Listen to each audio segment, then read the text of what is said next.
माँ की देखभाल इमोशनल हिंदी कहानी। माँ अस्पताल में एक बेड पर पड़ी थी। अस्पताल के बरामदे में उसके 2 बेटे और एक बेटी चिंता से टहल रहे थे।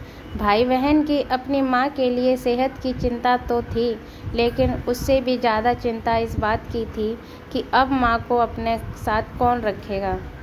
जब माँ का स्वस्थ थी, वह इन तीनों से अलग पुराने घर में रहती थी, लेकिन अब ऐसा करना खतरे से खाली नहीं होता और ऐसा करने से समाज में तीनों बेटे बेटियों के नाम भी खराब होता। लोग कहते हैं कि देखो कैसी औलाद है, बीमार माता को अकेला रहने के लिए छोड़ दिया। 1 घंटे के बिना कोई बातचीत किए वह तीनों अपने विचार में खोए हुए थे। फिर बहन ने चुप्पी तोड़ते हुए अपने बड़े भाई की तरफ देखते हुए कहा, भैया आप बड़े हैं, इसलिए आपका कर्तव्य है कि माँ को ज़रूरत के समय आप रखें और उनकी देखभाल करें। छोटी बहन की बात सुनकर बड़े भाई ने पहले अपनी पत्नी की ओर देखा और बोला, मैं इस बात से बिल्कुल इनकार नहीं करता कि मैं बड़े होने के नाते मेरा माँ की देखभाल करने का कर्तव्य है, लेकिन तुम तो जानती ही हो कि मैं और तुम्हारी भाभी दोनों ही जॉब करते हैं। ऐसी हालत में माँ के साथ किसी न किसी को हर वक्त उनकी देखभाल करने के लिए उनके साथ रहना पड़ेगा, जो हमारे लिए बहुत मुश्किल होगा। बहन तुम तो पूरा दिन घर ही में रहती हो, तुम माँ को अपने साथ क्यों नहीं रखती? पैसे की चिंता मत करना, जो भी खर्च होगा मैं दे दूँगा।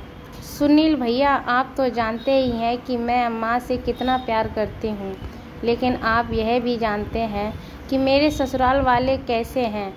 मैं यह बिल्कुल बर्दाश्त नहीं कर पाऊँगी कि कोई मेरी माँ को और मेरे भाइयों को भला बुरा कहे।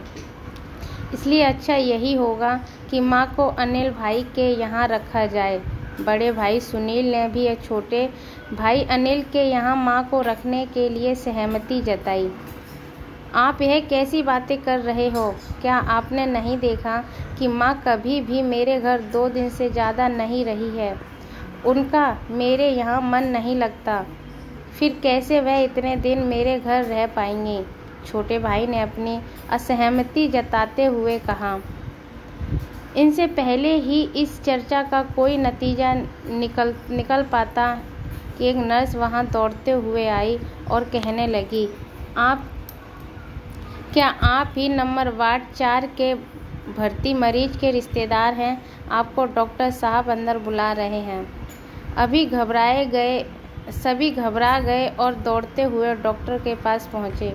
डॉक्टर ने उनसे हाथ जोड़ते हुए कहा, भाई आई एम सॉरी, मैं आपकी माता जी को नहीं बचा पाया। डॉक्टर की इस खबर को सबके चेहरे पर झूठी मूठी दुखी पर परस तो चढ़ा ही थी, लेकिन सभी के दिल में किसी कोने में इस बात की खुशी भी छुपी हुई थी कि अब उन्हें माँ को नहीं संभालना पड़ेगा और माँ की वजह से उन्हें परेशान नहीं होना पड़ेगा। दोस्तों, छोटी सी यह इमोशनल कहानी ही समाज का सत्य है। यह लोग ऊपर से जो दिखते हैं वे अंदर से नहीं होते हैं। जो माँ बाप अपने 4 बेटियों को बच्चे बिना किसी शिकायत बड़ी आसानी से संभाल पाते हैं, आगे चल के ज़रूरत पड़ने पर यही 4 बच्चे मिलकर भी उन्हें संभाल नहीं पाते या संभालना नहीं चाहते। बच्चों को यह बात नहीं भूलनी चाहिए, जैसा वह बोएंगे वैसा ही तो काटेंगे। अगर आज वे अपने माँ बाप के साथ बुरा बर्ताव करते हैं तो उन्हें यह याद रखना चाहिए, उनके बच्चे भी बड़े होंगे और वे भी बूढ़े होंगे। जो उन्होंने अपना माँ बाप के साथ किया, उन्हें बच्चे भी उनके साथ वही करेंगे। दोस्तों, अपने दिल से छल कपट निकाल दीजिए।